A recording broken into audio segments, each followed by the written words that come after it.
Ku dan ku milikmu, kerinduanmu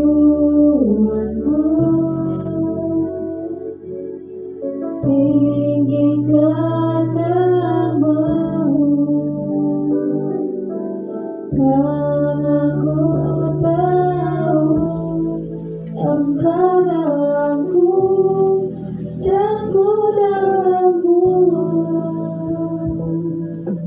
Ubah hatiku seperti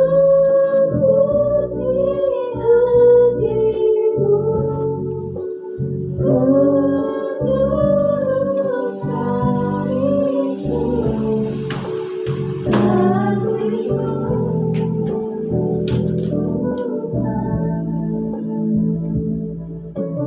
Biar mataku seperti matamu, panjatkan kasihmu dan jadi sepertimu.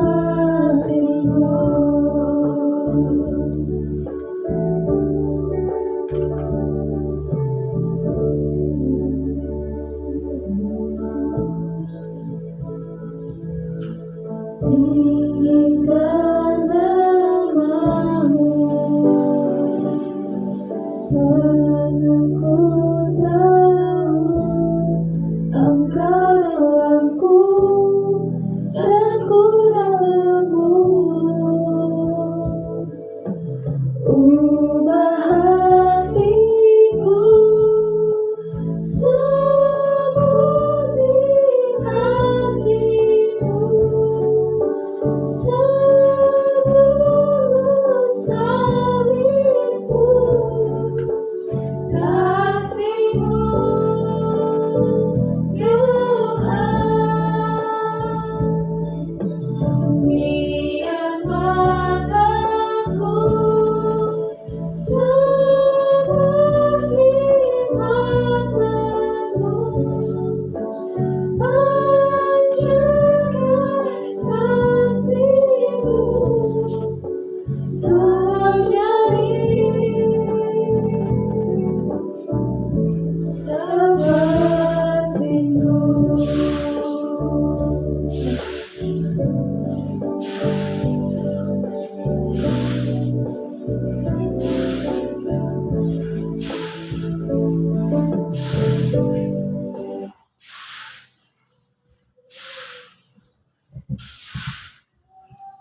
Mengawali ibadah kita pada pagi hari ini, kita akan berwadah, tapi dia akan memimpin kita dalam doa. Mari kita berdoa. Bapa di dalam kerajaan surga, kami bersyukur kepada Tuhan untuk kesempatan yang baik di mana kami boleh meluangkan waktu untuk bersatu di dalam doa pagi ini. Tuhan Yesus, kami memohon kasih dan karunia Tuhan supaya kami dapat menikmati ibadah doa pagi ini dengan baik.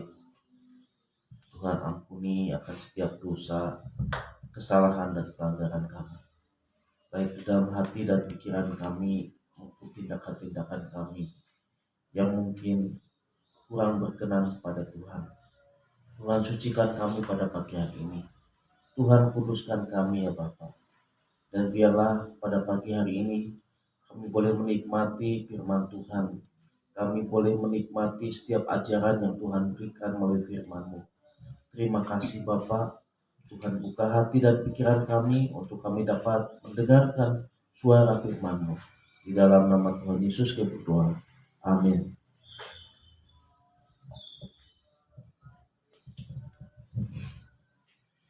Ibadah bacaan kita pada pagi hari ini dalam Ibrani pasal yang ke-9.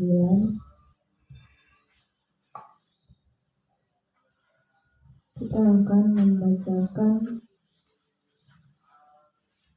dua ayat dimulai dari saya dan Ivan dan seterusnya.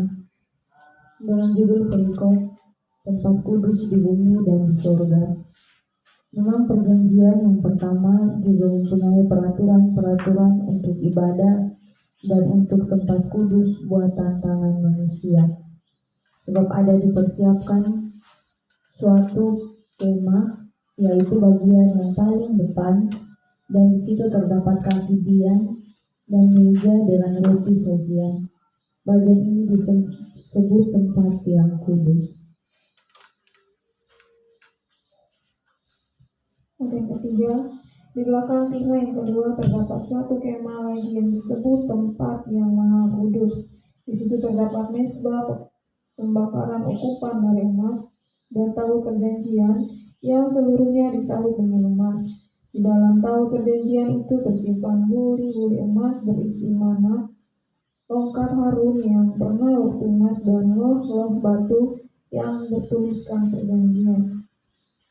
Dan di atasnya kedua kemuliaan yang menaungi tutup pendamaian. Tetapi hal ini tidak dapat kita bicarakan sekarang secara terperinci. Demikianlah caranya tempat yang kudus itu diatur. Maka imam-imam senantiasa masuk ke dalam kemah yang paling depan itu untuk melakukan ibadah mereka.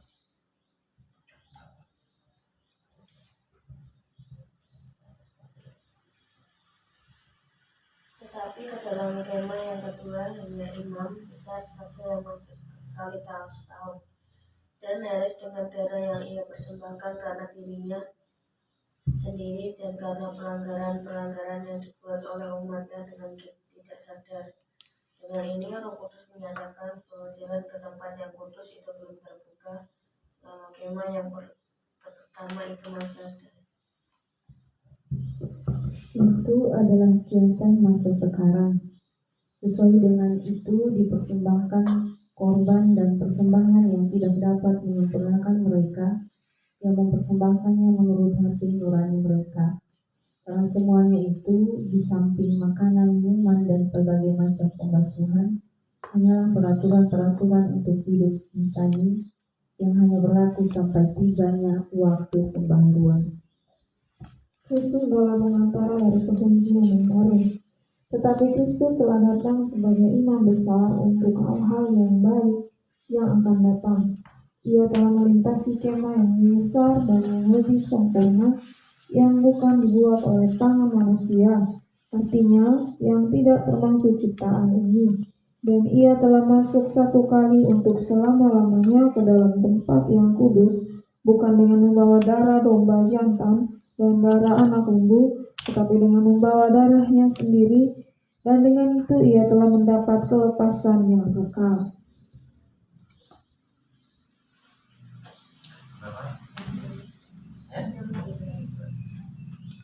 Ayat 13, jika dalam domba jantan dan darah lembu jantan dan percikan abu lembu muda menguduskan mereka yang najis, sehingga mereka disucikan secara lahiriah, betapa lebihnya darah Kristus yang oleh Roh yang kekal telah mempersembahkan dirinya sendiri kepada Allah sebagai persembahan yang tak bercacat, akan menyucikan hati nurani kita dari perbuatan-perbuatan sia-sia, supaya kita dapat beribadah kepada Allah yang hidup.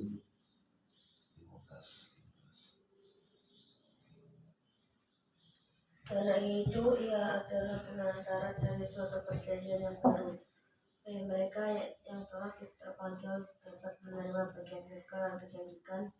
Sebab ia telah mati untuk menebus pelanggaran-pelanggaran yang telah dilakukan selama perjanjian yang pertama. Sebab di mana ada wasiat, di situ harus diberitahukan tentang kematian pembuat wasiat itu.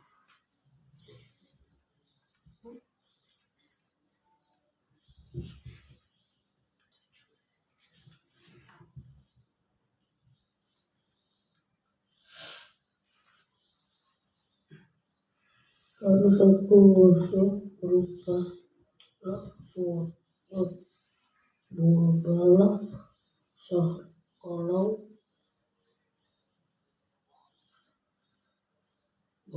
membuat wasiat itu telah mati, sebab ia tidak berlaku selama pembuat wasiat itu masih hidup. Itulah sebabnya maka perjanjian yang pertama disahkan tanpa darah.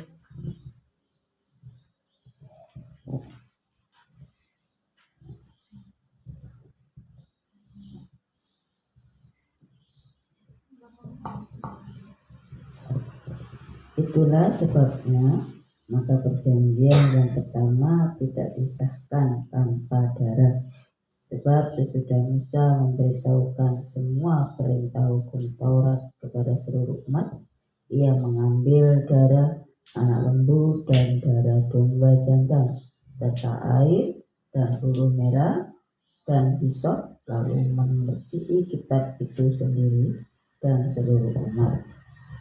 Sambil berkata, inilah darah perjanjian yang ditetapkan Allah bagi kamu, dan juga kemah dan semua alat untuk ibadah dipercikinya secara demikian dengan darah. Ayat yang kedua, dan hampir segala sesuatu disucikan menurut hukum Taurat dengan darah, dan tanpa penumpahan darah tidak ada pengampunan.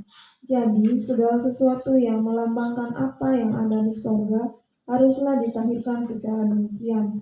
Tetapi benda-benda sorgawi sendiri oleh persembahan-persembahan yang lebih baik daripada itu.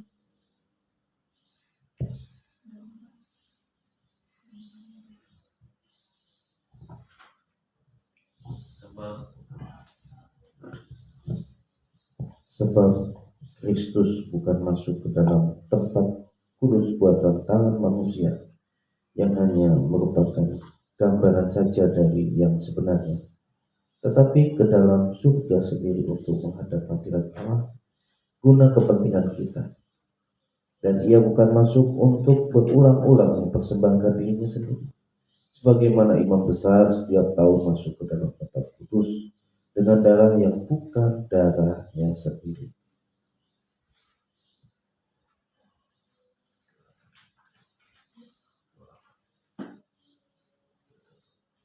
Demikian pula Kristus hanya satu kali saja mengorbankan dirinya untuk menanggung dosa banyak orang.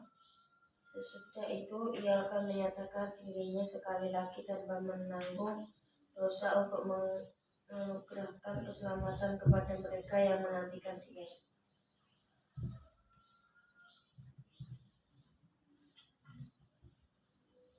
Ya, pembacaan kita telah selesai dan kita akan sama-sama merenungkan kebenaran firman Tuhan ini. Seperti biasa akan dimulai dari Bapak.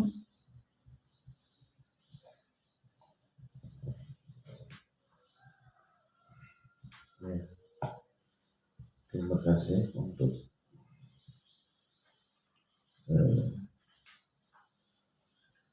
kita akan melihat di dalam Ibrani pasal 9, ya,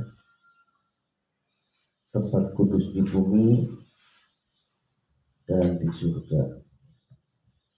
Saya akan bacakan saja perlahan. Memang perjanjian yang pertama juga mempunyai peraturan-peraturan untuk ibadah dan untuk tempat kudus buatan tangan manusia. Sebab ada dipersiapkan suatu kemah, yaitu bagian yang paling depan, dan di situ tempat kaki hian dan meja dan roti sajian. Bagian ini disebut tempat yang kudus. Dan di belakang tirai yang kedua terdapat suatu kemah lagi yang disebut tempat yang maha kudus. Di situ terdapat mezbah pembakaran ukupan dan dari emas dan tabut perjanjian yang seluruhnya disalut dengan emas. Di dalam tabut perjanjian tersimpan budi-budi emas yang berisi mana tongkat Harun yang pernah bertunas dan logo batu yang bertuliskan perjanjian. Dan di atasnya kedua hub kemuliaan yang menaungi tutup perdamaian. Tetapi hal ini tidak dapat kita bicarakan sekarang secara terperinci. Demikianlah caranya tempat yang kudus itu diatur. Maka imam-imam senantiasa masuk ke dalam kemah yang paling depan itu untuk melakukan ibadah mereka.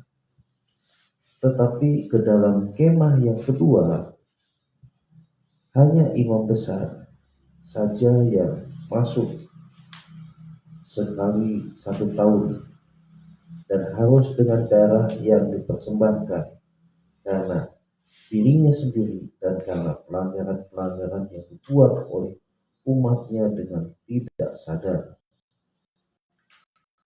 Dengan ini Roh Kudus menyatakan bahwa jalan ke tempat yang kudus belum terbuka selama kemah yang pertama itu masih ada. Itu adalah kiasan masa sekarang. Sesuai dengan itu dipersembahkan korban dan persembahan yang tidak dapat menyempurnakan mereka yang mempersembahkan menurut hati nurani mereka.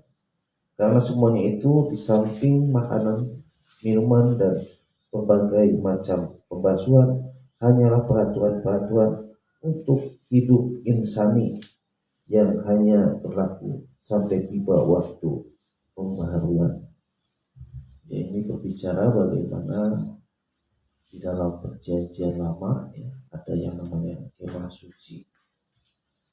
Itu hanyalah simbol atau kiasan-kiasan, di mana di sini digambarkan memang semua yang ada yang dibuat oleh Musa, kemah suci itu adalah istilahnya duplikatnya dari surga gitu ya.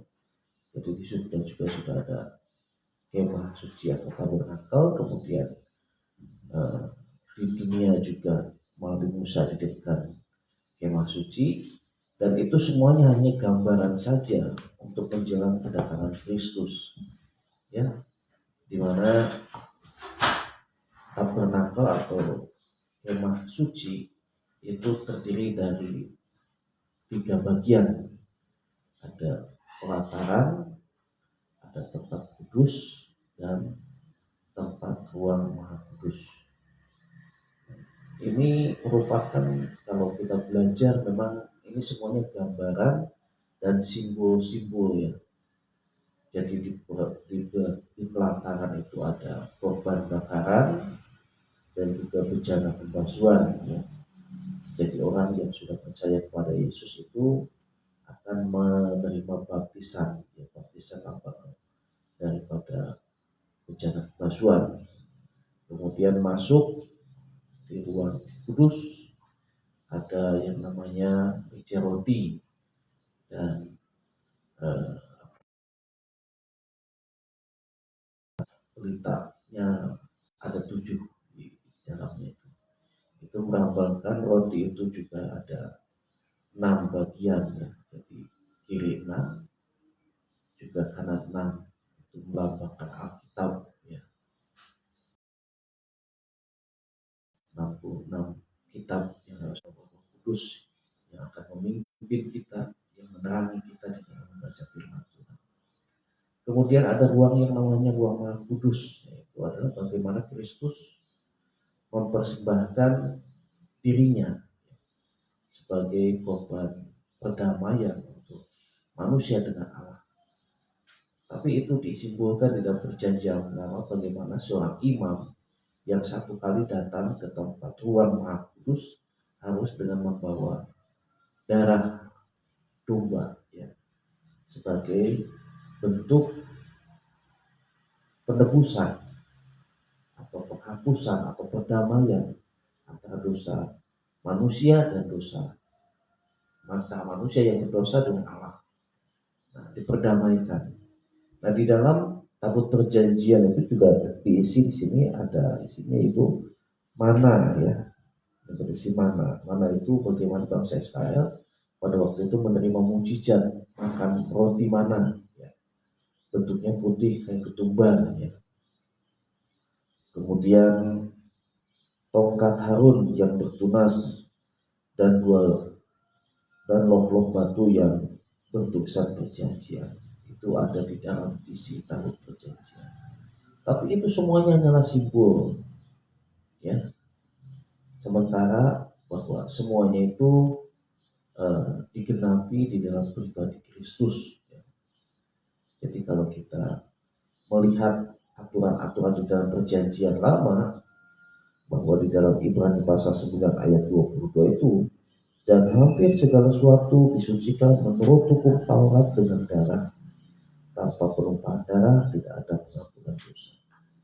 Jadi itulah sebabnya Tuhan Yesus harus mati, ya, di kayu salib, mencurahkan darahnya di atas Kalvari untuk menghapus dosa-dosa kita. Jadi kalau dulu imam berulang-ulang untuk masuk ke dalam ruang maha suci bait Allah, Kristus hanya satu kali saja yang dipersembahkan untuk selama-lamanya. Jadi pengampunan dosa, perdamaian antara manusia dengan Allah itu hanya satu kali yang Tuhan Yesus lakukan di atas kayu salib untuk selama-lamanya. Jadi dari sini kita melihat kasih karunia Allah bahwa melalui Kristus dosa kita diampuni dari dulu, sekarang, dan masa yang akan datang. Semuanya telah ditebus lunas di atas kayu salib, ya. Jadi kita akan mendapatkan hidup yang kekal karena kita sudah secara lunas di atas kayu salib, secara jujur dan kuat dan kekal kita sudah diampuni, kita sudah disucikan, kita sudah dikuduskan dan hidup bersama Allah. Tetapi faktanya kita masih bisa jatuh di dalam dosa, dan itu PR kita untuk senantiasa terus-menerus disucikan, diproses melalui firman Tuhan, melalui Roh Kudus dan kehidupan hari lepas hari. Dan tiba nanti suatu saat yang sempurna itu datang, maka kita juga akan disempurnakan. Amin. Itu yang saya bisa bagikan. Terima kasih. Saya serahkan kepada Desi. Selanjutnya, ibu tercinta,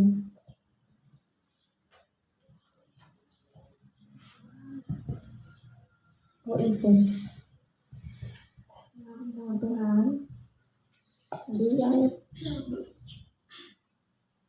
dalam pembacaan kita dalam Ibrani pasal yang ke-9 ini sangat luar biasa, karena ternyata di sini merupakan pembahasan yang sangat menarik, mengatakan bahwa tempat kudus di bumi dan di sorga. Ya, seperti yang kita tahu dalam pengajaran dalam PL itu, ya, tempat kudus yang dimaksud itu adalah ruang maha kudus yang dimana cuma hanya imam besar yang boleh dapat masuk ke dalamnya untuk mempersembahkan korban-korban persembahan. Ya, berbeda dengan yang sekarang, karena Tuhan telah membelenggu setiap ajaran-ajaran yang dulu, sehingga ketika Tuhan datang ke dunia, Dia menebus setiap dosa-dosa kita dan tidak ada lagi tembok pemisahan. Artinya bahwa siapa saja boleh datang ke hadapan Tuhan tanpa melalui perantara, tanpa melalui imam besar lagi ataupun orang-orang yang suci pada zaman sekarang. Kita pun dapat datang ke tempat Tuhan, datang ke hadirat Tuhan, tempat kudus Tuhan, dengan tanpa perantaraan siapapun. Artinya Tuhan telah membelenggu setiap ajaran-ajaran yang dulu, yang dimana sangat-sangat fanatik. Ketika orang datang ke hadapan Tuhan, maka cuma hanya orang-orang yang benar-benar imam, yang benar-benar suci di hadapan Tuhan yang boleh datang untuk mempersembahkan persembahan, entah itu persembahan apapun itu hanya bisa dilakukan oleh iman. Tapi sekarang karena Tuhan telah mati dan menembus dosa kita melalui darahnya yang suci, maka kita memperoleh suatu keselamatan, dan kita juga boleh datang di hadirat Tuhan dengan tanpa perantaraan siapapun. Dan yang menarik di sini yang dapat saya bagikan, saya sangat-sangat terberkati dengan satu ayat firman Tuhan. Karena itu ia adalah pengantara dari suatu perjanjian yang baru, supaya mereka yang telah terpanggil dapat menerima bagian kekal yang dijanjikan. Sebab ia telah mati untuk menebus pelanggaran-pelanggaran yang telah dilakukan selama perjanjian pertama. Nah, di sini dengan jelas mengatakan bahwa Tuhan sendiri yang menjadi pengantara. Jadi hanya lewat Tuhan saja maka kita memperoleh suatu keselamatan itu.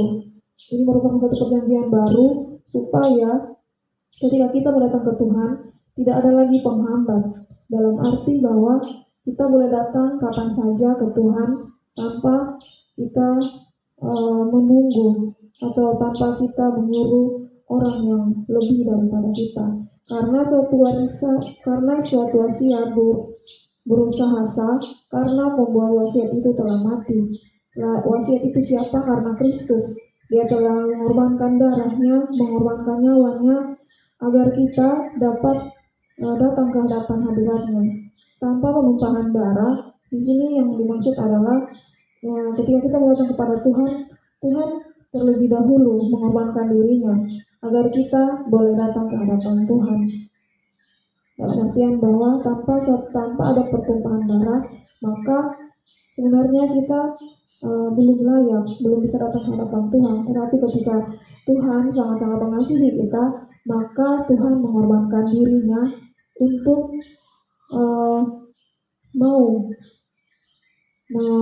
untuk mati dan mengorbankan dirinya, mempersembahkan darahnya sendiri kepada kita.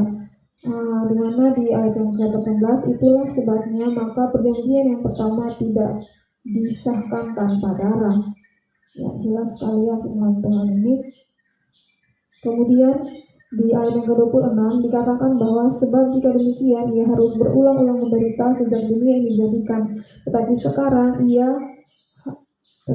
ia hanya satu kali saja menyatakan dirinya pada zaman akhir untuk menghapuskan dosa oleh korbannya. Ya, di dalam ayat ini menunjukkan bahwa kita sebagai manusia terkadang itu menggunakan kasih karunia Tuhan yang Tuhan berikan itu secara cuma-cuma. Dan dalam artian bahwa ketika Tuhan sudah mati di atas kayu salib, maka dia cuma mati sekali saja, tidak untuk seterusnya. Dan sama seperti manusia ditetapkan untuk mati hanya satu kali saja, dan sesudah itu dihakimi. Demikian pula Kristus hanya satu kali saja mengorbankan dirinya untuk menanggung dosa banyak orang. Sesudah itu ia akan menyatakan dirinya sekali lagi tanpa menanggung dosa untuk menggerakkan keselamatan kepada mereka yang menantikan dia. Ya, jadi dalam pembacaan kita pada pagi hari ini ayat yang ke-26 sampai 28 itu mengatakan dengan jelas bahwa Kristus hanya mati satu kali saja. Dan dalam artian bahwa ketika kita melakukan pelanggaran-pelanggaran atau kita melakukan dosa, maka Kristus tidak akan mati lagi untuk dosa-dosa kita yang kesekian yang telah kita lakukan. Tetapi dalam ayat yang 28 itu sangat tegas mengatakan bahwa Kristus hanya satu kali saja mengorbankan dirinya. Sama seperti kita manusia hanya hidup satu kali dan mati satu kali. Oleh karena itu, setiap anugerah yang telah Tuhan berikan kepada kita, bahkan darahnya yang Tuhan telah curahkan kepada kita dengan cuma-cuma, jangan kita sia-siakan dan jangan kita hidup dalam kebebasan. Dalam artian bahwa ketika Tuhan memberikan kita hidup, dalam artian bahwa Tuhan ketika memberikan nyawanya bagi kita, maka kita hidup harus dalam relnya Tuhan, harus berada dalam apa yang telah Tuhan kasih kepada kita. Kita menghargai dan kita menghormati pengorbanan Tuhan melalui perbuatan baik yang kita lakukan. Jadi jangan sia-siakan kematian Tuhan, bahkan darah Kristus yang telah tercurah untuk kita dengan hidup sebebas-bebasnya. Di sini dalam artian bahwa bebas tapi tidak bebas, tapi harus ada pada aturan. Jangan kita hidup sebebas-bebas yang kita mau. Kembali lagi bahwa Tuhan ketika memberikan nyawanya, Tuhan juga memberikan kita manusia kehendak bebas untuk memilih. Maka pilihlah kehendak yang boleh dapat menyenangkan hati Tuhan, karena di sini dengan jelas Tuhan sudah memberikan nyawanya, bahkan memberikan darahnya Kristus sendiri untuk membuat kita manusia layak datang ke hadirat Tuhan. Mungkin ini saja yang dapat saya sampaikan.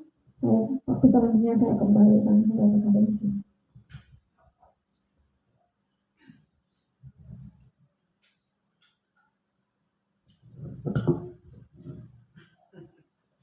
Ya, pada di ayat yang terakhir dikatakan di sini demikian pula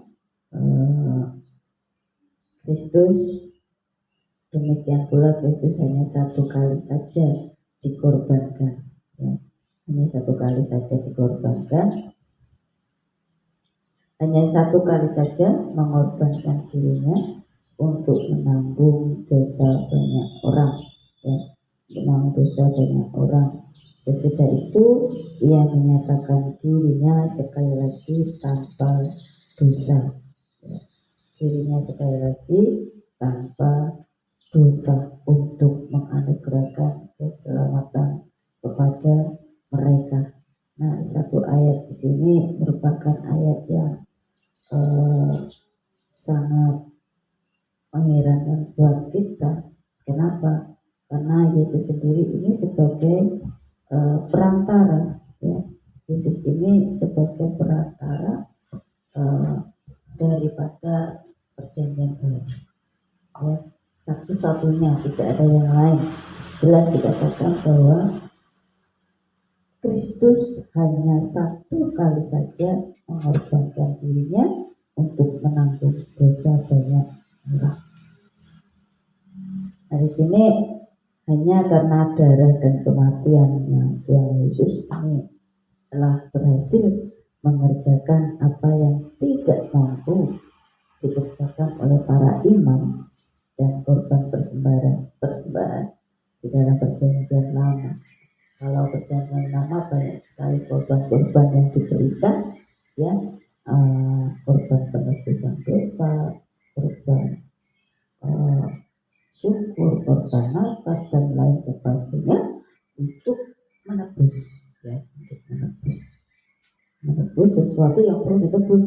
Namun di sini ternyata kalau kita berada di perjanjian baru, tidak ada yang mampu mengerjakan, terutama di sini sebagai pengantara manusia dan Allah, sehingga hanya satu-satunya itu adalah Allah, ya, adalah Yesus sendiri yang menjadi perantara, dan melalui darah serta kematiannya bisa berhasil mengerjakan keselamatan yang tidak bisa dikerjakan oleh para imam dan korban persembahan. Di ayat yang ke-14 di sini dikatakan betapa lebihnya darah Kristus yang oleh Roh yang kekal telah mempersembahkan dirinya sendiri kepada Allah sebagai persembahan yang tak bercacat, akan menyucikan hati nurani kita untuk dari perbuatan-perbuatan yang sia-sia, supaya kita dapat beribadah kepada Allah yang hidup. Jadi kesejahteraan ibadah kita kepada Tuhan itu melalui perantaraan Kristus. Nah, di sini meskipun bukan satu hal yang baru bagi Allah, namun bagi kita sebagai umatnya di dalam perjanjian baru ini dilihat dari sejarah, ya, manusia perjanjian baru ini menggantikan dan lebih lama, ya, perjanjian lama yang diberikan melalui perantaraan Musa. Jadi ada satu transisi dari Musa kepada Yesus yang menandai bahwa transisi dari prinsip usaha manusia ke prinsip anugerah. Kalau perjanjian lama itu ada usaha dari manusia, Jadi banyak korban yang dipersembahkan. Sehingga Musa itu banyak pekerjaannya. Seolah Tuhan bagaimana? Dulu kan Musa sebagai perantara antara Allah dan manusia. Nah sekarang Yesus. Jadi ada satu transisi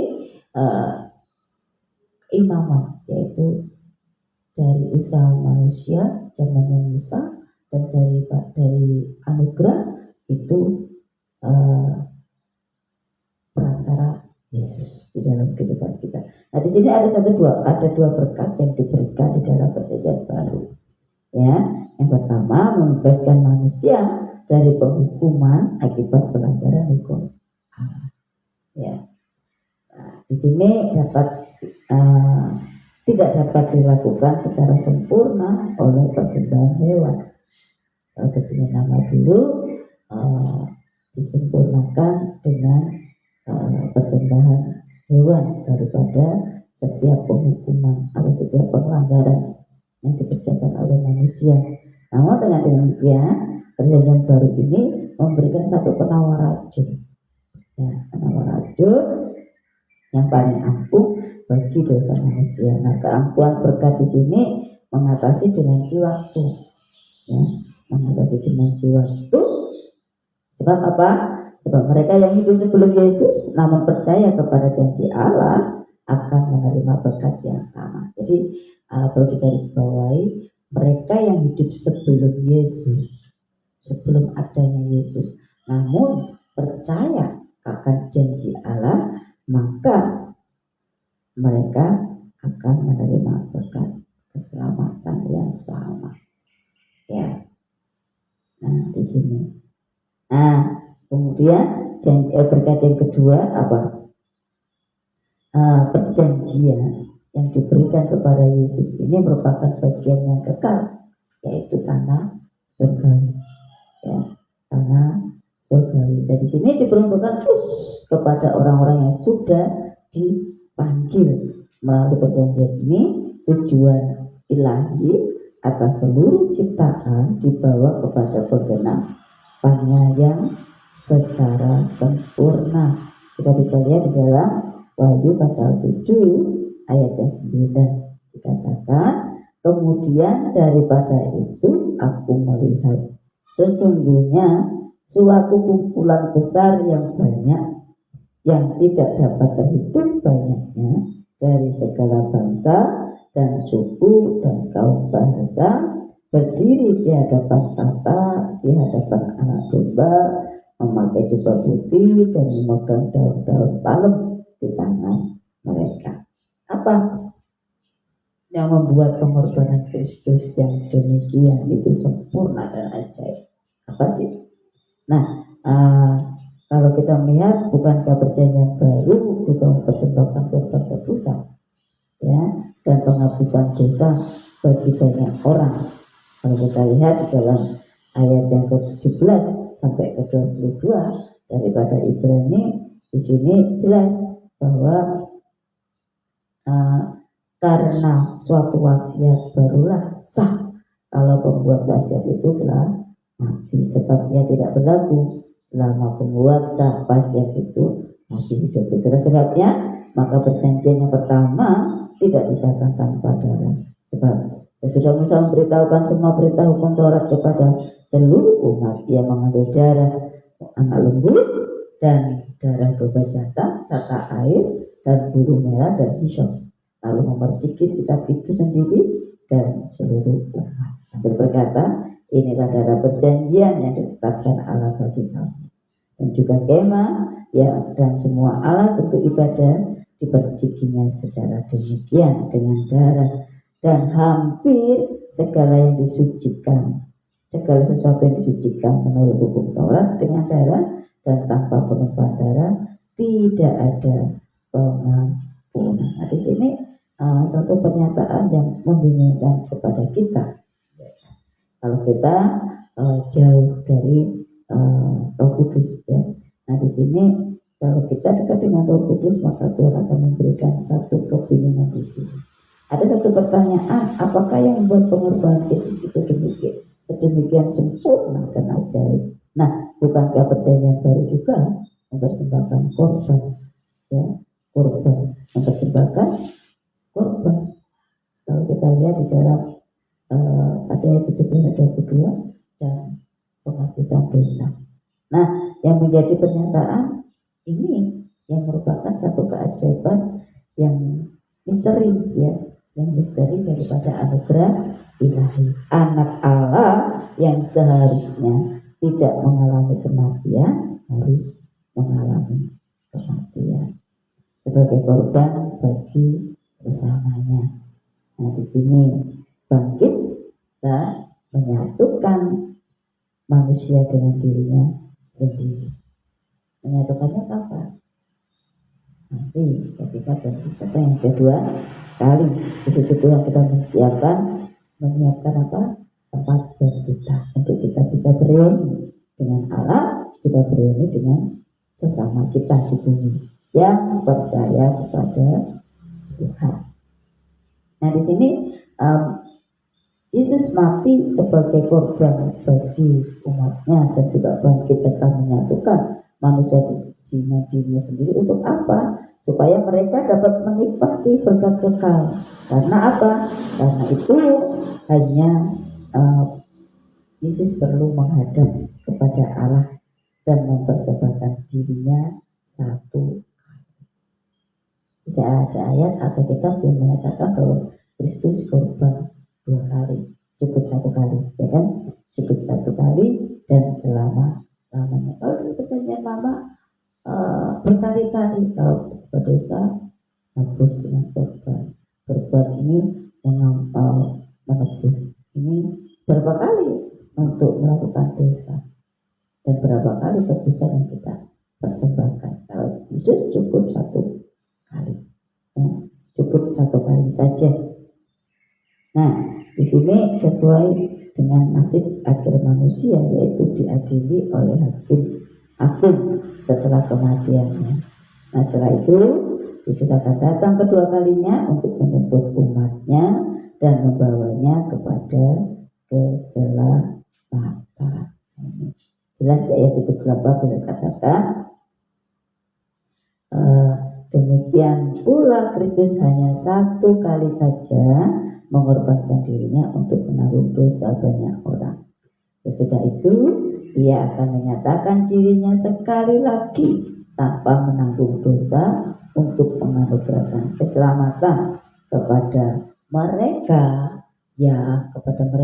kepada kita yang percaya, kepada kita yang taat setia kepada Tuhan, yang menantikan Dia.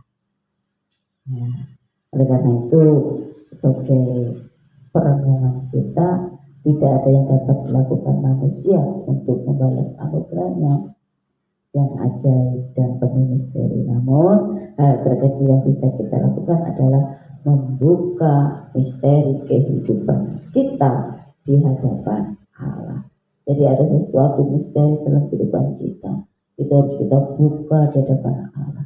Jadi tidak ada sekecil pun yang kita sembunyikan. Karena apa? Allah Bapa kita yang di surga tahu kedalaman hati kita. Kalau kita mau songse dengan Tuhan, jaring dengan Tuhan, buat apa? Karena apa? Tuhan sudah tahu kita bukan yang menciptakan kita, ya kan? Nah, Tuhan yang yang memberikan anugerah kepada kita, memberikan misteri kepada kita. Kita kok mau bermisteri sama Tuhan? Nggak bisa. Jadi nggak usah misteri dengan Tuhan. Kita buka misteri kehidupan kita di hadapan Tuhan dan jalani hidup kita sesuai dengan keajaiban anugerah Allah. Kita adalah anak terang, jadi jangan pernah kita berdrama menyembunyikan sesuatu di dalam kehidupan kita. Kita terang di hadapan Tuhan, terang di hadapan sesama. Ya, kita inilah apa adanya. Kita kenapa? Tuhan Yesus hanya sekali mati untuk kita, menebus dosa kita, dan Dia memberikan satu misteri anugerah dalam kehidupan kita. Dan ingat, misteri yang diberikan kepada Tuhan, anugerah diberikan kepada Tuhan itu kepada kita semua, dan kita akan menikmati kalau kita memang sungguh-sungguh percaya kepada Allah. Amin. Ya, terima kasih. Uh, Melalui perenungan kita pada pagi hari ini, ada dua hal yang saya peroleh, yaitu yang pertama tentang Allah yang kudus dan tempat yang kudus. Allah yang kudus kalau kita perhatikan dalam kehidupan perjanjian lama, bahwa ketika Allah membawa bangsa Israel keluar dari tanah Mesir dan ketika mereka ada di padang gurun, dan mereka melakukan hal yang menodai kekudusan Allah, maka kita melihat bahwa Allah tidak segan-segan untuk menghabisi mereka demi menjalankan kekudusan Allah. Dan karena Allah kita adalah Allah yang kudus, maka Ia juga memberikan peraturan kepada Musa mengenai tempat ibadah di mana ia boleh bertemu dengan umat dan umat juga boleh bertemu dengan Allah.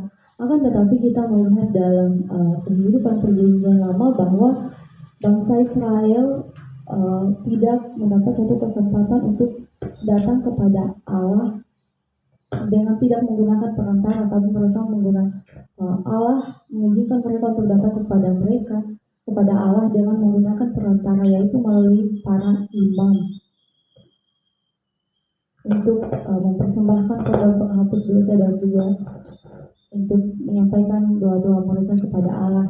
Nah, hal yang kedua adalah tentang anugerah yang kita peroleh. Nah, anugerah yang kita peroleh adalah melalui kematian Yesus sebagai korban persembahan yang benar dan tak bercacat. Nah, melalui kematian Tuhan kita memperoleh suatu akses di mana kita boleh datang kepada Tuhan tanpa menggunakan lagi perantara. Tapi kita boleh dengan leluasa kapan saja, di mana saja kita boleh datang kepada Tuhan. Nah, oleh karena itu kita perlu menyadari untuk kita tidak mempergunakan anugerah yang telah kita peroleh dengan sembarangan, dalam artian bahwa kalau kita melihat kehidupan di dalam perjanjian lama, bangsa Israel untuk datang beribadah kepada Tuhan itu harus menggunakan perantara.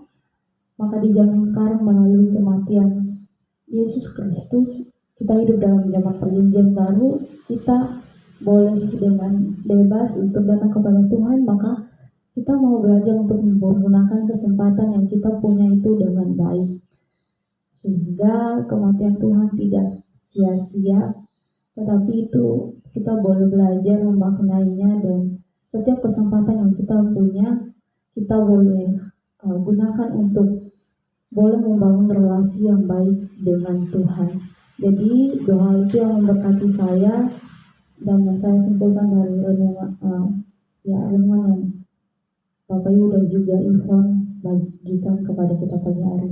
Jadi sekiranya firman Tuhan yang kita pelajari pada pagi hari ini boleh terus memberkati kita, dan boleh melaluinya kita boleh belajar untuk mempergunakan setiap kesempatan kita yang ada untuk datang kepada Tuhan. Biarlah kiranya firman Tuhan boleh terus memberkati kita. Amin. Kita akan berdoa syafaat, dan Bapak akan berdoa untuk jemaat yang ada dalam setiap pergumulan, dalam pergumulan ekonomi, pendidikan, pekerjaan, bahkan untuk pergumulan yang mungkin di mana jemaat ada dalam keadaan yang sulit, sakit dan sebagainya, akan didoakan oleh Bapak.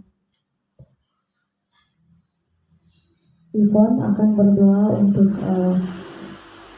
gereja GKI Pecengaan, untuk setiap komisi yang ada di dalamnya, baik itu komisi anak, pemuda remaja, lansia, komisi pria dan wanita. Kita mau terus doakan sehingga melaluinya jemaat Tuhan boleh bertumbuh dan memiliki pengenalan yang baik akan Tuhan. Dan Ibu akan berdoa untuk bangsa dan negara kita, untuk pemerintahan yang ada dengan setiap kebijakan yang ditetapkan, secara khusus untuk kesadaran kita sebagai masyarakat untuk boleh mengikuti peraturan sekarang, yaitu dengan menggunakan produk lokal untuk memajukan ekonomi di dalam negeri kita mau doakan biar masyarakat Indonesia boleh memiliki kesadaran dalam hal uh, dalam hal ini untuk membantu meningkatkan ekonomi yang ada, dan juga berdoa untuk pemindahan ibu kota baru yang akan dibangun di Kalimantan. Kita mau terus doakan biar setiap perencanaan yang dibuat oleh pemerintahan kita untuk memajukan negeri kita boleh Tuhan izinkan yang boleh terjadi, sehingga kita sebagai masyarakat boleh merasakan kesejahteraan, dan juga berdoa untuk kerukunan umat beragama di Indonesia. Itu akan didoakan oleh Ibu. Saya akan berdoa untuk aktivitas kita dan juga untuk keluarga kita. Sebelumnya kita menyanyikan ujian hidup adalah kesempatan.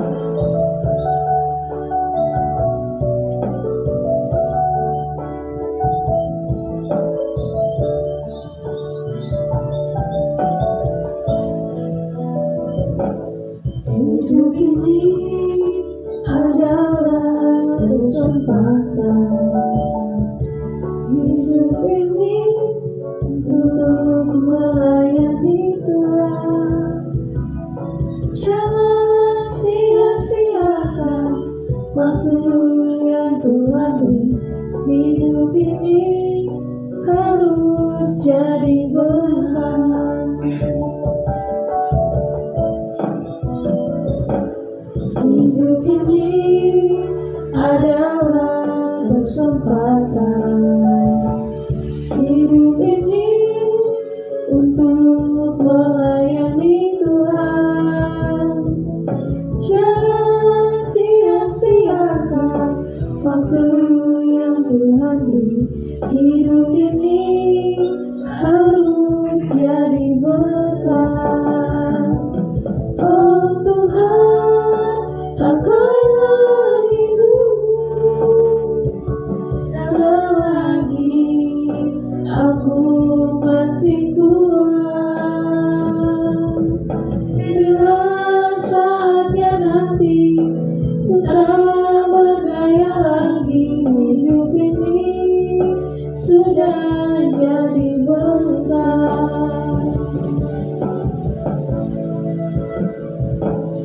Hidup ini adalah kesempatan. Hidup ini untuk melayani Tuhan. Jangan sia-siakan waktu yang Tuhan beri. Hidup ini harus jadi berkah. Oh Tuhan, pakailah hidupku selagi aku masih kuat. Bila saatnya nanti ku tak berdaya lagi, hidup ini sudah jadi berkah. Kita akan berdoa. Bapa di dalam kerajaan surga, pada saat ini kembali kami datang kepada Tuhan. Kami mau berdoa untuk jemaat-Mu di tempat ini. Biarlah Tuhan menolong dan memberkati setiap pergumulan yang mereka hadapi, sehingga jemaat di tempat ini dapat bertahan, dapat kuat di dalam menghadapi berbagai macam masalah dan pergumulan yang terjadi di dalam kehidupannya, baik itu kesehatannya, baik itu ekonominya, baik itu studinya, pekerjaannya, rumah tangganya. Kami percayakan semuanya itu kepada Tuhan. Biar Tuhan memberkati mereka, memulihkan mereka. Terima kasih Tuhan. Kami pada saat ini juga berdoa untuk iman jemaat-Mu di tempat ini, supaya bertumbuh baik secara kualitas maupun kuantitas. Bapa di dalam kerajaan surga, kami menyerahkan jemaat yang pada saat ini sudah masuk ke dalam komisi senior atau lansia. Biarlah Tuhan menolong dan memberkati. Kami pada saat ini berdoa untuk Bapak Ibu Joko, Tuhan tolong memberkati juga anak-anaknya, dan biarlah mereka boleh dalam keadaan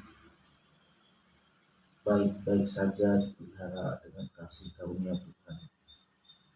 Kami pada saat ini juga berdoa untuk Mak Tina, Tuhan menolong dan memberkati, sekalipun pada saat ini Mak Tina boleh tinggal bersama dengan anak-anaknya.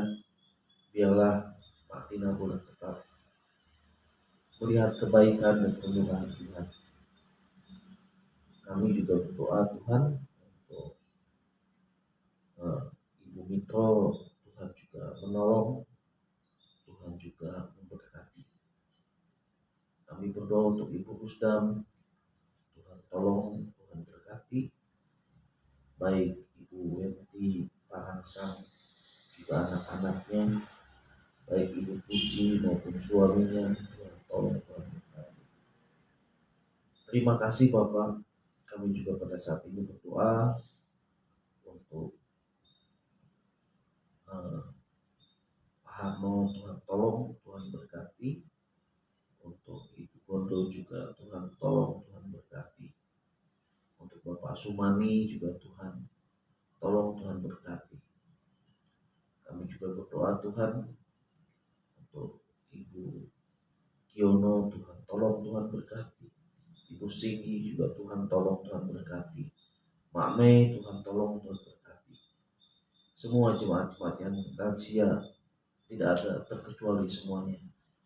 Tuhan lawat, Tuhan jamah, sehingga di masa tuanya mereka boleh tetap setia di dalam pengiringannya kepada Tuhan. Terima kasih Tuhan Yesus. Kami menyerahkan jemaat-Mu, baik yang ada di Bukit Tinggi sekitar gereja, baik yang ada di Ngeling, baik yang ada di Bundaran, di Pulau Daran, bahkan di Probondo, Sengon, dan Kudus. Tuhan menolong, Tuhan memberkati. Terima kasih Tuhan. Kami serahkan jemaat-Mu hanya di dalam nama Tuhan Yesus Kristus kami berdoa. Amin. Dan menyerahkan buat bangsa dan negara kami Indonesia ini Tuhan, dengan segala keberagaman dan segala kemajemukan kekayaan bumi yang ada di bangsa kami. Biarlah Tuhan tetap merawat dan merawat bangsa dan negara kami dan segala isinya. Dan kami menyerahkan buat kepemimpinan Presiden kami. Biarlah Tuhan terus menuntun, terus membimbing hamba-Mu sehingga menjadi pemimpin yang taat dan takut akan Engkau, sehingga segala kebijakan yang dikerjakannya benar-benar sudah dipikirkan secara matang, sudah dibicarakan secara matang, sehingga hasilnya meskipun ada tantangan tetapi meminimalisir segala sesuatu untuk mendatangkan kebaikan. Kami menyerahkan segala sesuatunya yang menjadi pergumulan bangsa kami ke dalam tangan kasih Tuhan, baik secara sosial politik, baik budaya, baik juga keagamaan. Biarpun berbeda agama tetapi tetap pada satu tujuan, yaitu kesatuan daripada bangsa dan negara kami. Kami menyerahkan buat setiap pemeluk agama di bangsa kami, apapun yang mereka anut, apapun yang mereka abdikan diri mereka kepada agama mereka masing-masing. Biarlah mereka saling menghargai satu dengan yang lain, biarlah mereka saling memahami satu dengan yang lain, meskipun berbeda tetapi kami tetap satu dari yang tetap kami satu di dalam bangsa Indonesia ini ya Bapak. Oh Tuhan Yesus, bimbinglah setiap karakter daripada rakyat yang ada di negeri kami, apapun menjadi karakter mereka, itu merupakan keunikan yang ada di dalam bangsa kami, dan dalam mindset yang ada di dalam setiap umatmu di bangsa kami boleh benar-benar terbentuk kembali kepada Engkau, bahwa mereka adalah dari Engkau dan mereka hidup di bumi ini untuk menikmati sekolah kehidupan, sehingga mereka boleh menjalani kehidupan yang penuh dengan misteri ini, selalu semakin dekat di hadapan Engkau sebagai Tuhan dan Juru Selamat di bumi ini. Kami menyerahkan Tuhan setiap pemimpin-pemimpin agama di negeri kami, apapun yang mereka peluk, biarlah mereka boleh menjadi pemimpin yang teladan bagi umat yang dipimpinnya ya Bapak, sehingga setiap umat yang memiliki keberbedaan, keberagaman ini boleh tetap bersatu padu untuk bangsa kami, sehingga tercipta, sehingga Tuhan Yesus terlihat, terteladankan bahwa bangsa kami rakyatnya taat dan setia kepada sang pemimpin kehidupan. Kami juga menyerahkan buat segala pergumulan bangsa dan negara kami sampai kepada lurah dan kepada RT RW kami serahkan kepada tangan kasih Tuhan, biarlah mereka boleh menikmati kehidupan ini dengan pimpinan Tuhan. Dalam kasih Yesus kami berdoa dan bersyukur. Haleluya. Kembali kami datang di hadirat Tuhan dengan Tuhan punya membawa setiap doa kami Tuhan. Kami percaya Engkau Allah yang sanggup, bahkan Engkau Allah yang mampu mengabulkan setiap doa dan permohonan kami. Maka yang baik di pagi hari ini kami kembali berdoa Tuhan buat setiap komisi, bahkan setiap anggota pembentuk yang ada di DKI Percayaan ini Tuhan. Dan kiranya Engkau memberkati setiap komisi-komisi yang telah dibentuk, komisi pemuda remaja, komisi anak, komisi orang tua, komisi orang muda, komisi wanita, pria, bahkan lansia. Bapak, kiranya Tuhan kami serahkan semua ke dalam tangan kasih-Mu. Biarlah setiap komisi-komisi, biarlah Engkau memberkati organisasi-organisasi yang telah dibentuk ini Tuhan. Kiranya Bapak Engkau terus memberkati apa dalam setiap apapun yang ingin dilaksanakan Tuhan. Biarlah rata berikan kepada setiap komisi-komisi kesatuan hati, bahkan kerjasama ini yang baik Bapak, dan biarlah itu semua mereka lakukan Tuhan hanya untuk hormat dan kemuliaan bagi nama Tuhan Yesus. Jangan biarkan ada perpecahan, jangan biarkan ada konflik yang terjadi dalam setiap komisi Bapak, tapi biarlah melalui adanya komisi-komisi ini, adanya anggota-anggota ini Tuhan, kiranya boleh dapat membawa kami kepada iman kami yang semakin dewasa dan bertumbuh dalam Engkau Tuhan Yesus. Terima kasih Bapak, Engkau berkati setiap yang bertanggung jawab dalam setiap komisi masing-masing Tuhan. Kiranya Bapak, biarlah Engkau turut memberkati, dan biarlah Tuhan Engkau yang mengambil alih seluruh kehidupan kami. Terima kasih Bapak yang baik, terima kasih Tuhan. Kami menyerahkan juga Bapak bahwa setiap misionaris yang ada di kota ini Bapak, bahkan yang ada di pelosok daerah sekalipun Tuhan, kiranya Tuhan Engkau terus memberkati mereka Bapak, agar biarlah melalui setiap pengajaran mereka, kabarkan Bapa nama Tuhan di sana dimuliakan, dan biarlah banyak jiwa dimenangkan, kembalikan, menaikkan hormat dan pujian hanya kepada-Mu Bapa. Terima kasih Bapa, terima kasih Tuhan Yesus. Inilah doa dan permohonan kami, jawab kata sempurna. Biarlah Allah Roh Kudus yang mau menyempurnakan setiap doa-doa kami dan menjawab setiap pergumulan kami. Biarlah semuanya terjadi yang menurut kehendak-Mu, jangan kehendak kami yang terjadi. Di dalam nama Tuhan Yesus Kristus, Allah yang hidup itu, kami datang dan berdoa serta mengucap syukur. Haleluya. Amin. Allah yang berdaulat atas alam semesta, kami mengucap syukur untuk kebaikan yang boleh menyelesaikan dalam kehidupan kami. Pagi hari ini kami datang dengan setiap kerinduan hati kami, dan setiap pergumulan yang boleh menunjukkan kami dan kami melalui. Kalau kami percaya bahwa Engkau adalah Allah kami, dan Engkau mengenal kami jauh melebihi siapapun di bumi ini. Oleh karena itu Tuhan, setiap pergumulan yang boleh kami alami, ya Tuhan boleh menjamah dan Tuhan boleh menjawab setiap seruan doa kami tepat pada waktunya Tuhan. Saat pagi hari ini Tuhan, kami akan mulai dengan seluruh aktivitas kami di dalam satu hari ini. Kami datang kami menyerahkan kehidupan kami kepada Tuhan. Bila Tuhan boleh menolong dan membimbing kehidupan kami sepanjang satu hari ini. Bila mana kami berbuat salah dan kami menyimpang dari jalannya, mari Engkau mengetuk pintu hati kami dan menunggu kami sehingga kami boleh berbalik kepada jalan yang benar. Kami tidak tahu apa akan terjadi atas kehidupan kami hari ini, namun kami percaya bahwa Allah sumber kehidupan akan mengawali setiap kehidupan kami, akan menolong kami untuk menjalani kehidupan serta melakukan tugas tanggung jawab kami di sepanjang satu hari ini. Dalam kehidupan kami di hari ini, kami boleh mempergunakannya dengan baik. Terima kasih Tuhan, kami perintahkan setiap sanak saudara kami yang kami tinggalkan di kampung halaman kami masing-masing, bahkan yang ada di perantauan. Kiranya Allah senantiasa memberkati mereka dalam setiap pekerjaan mereka, dalam setiap usaha mereka, bahkan kehidupan mereka. Kiranya Tuhan juga berkenan untuk menganugerahkan kesehatan, kekuatan yang umur panjang kepada setiap sanak saudara kami yang ada Tuhan. Terima kasih Bapa yang baik, yang mengucap syukur untuk persekutuan yang indah yang boleh kami lakukan pagi hari ini. Bila semua yang kami lakukan boleh menyenangkan hati Tuhan, dan terus ajar kami untuk kami boleh hidup dengan belajar mengandalkan Tuhan dalam setiap kehidupan kami, dan ajarlah kami untuk menyadari bahwa tanpa Tuhan kami bukanlah siapa-siapa. Biarlah kami boleh terus belajar untuk mendekatkan diri kami kepada Tuhan. Terpujilah nama Bapa di dalam nama Tuhan kami Yesus Kristus yang adalah Allah kami yang hidup. Kami berdoa. Amin.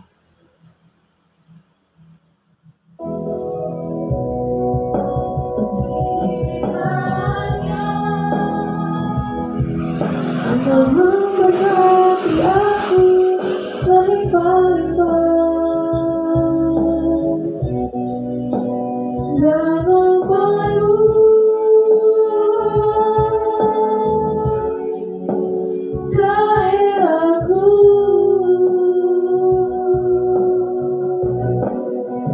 dan kiranya tanganmu menyertai aku dan melindungi aku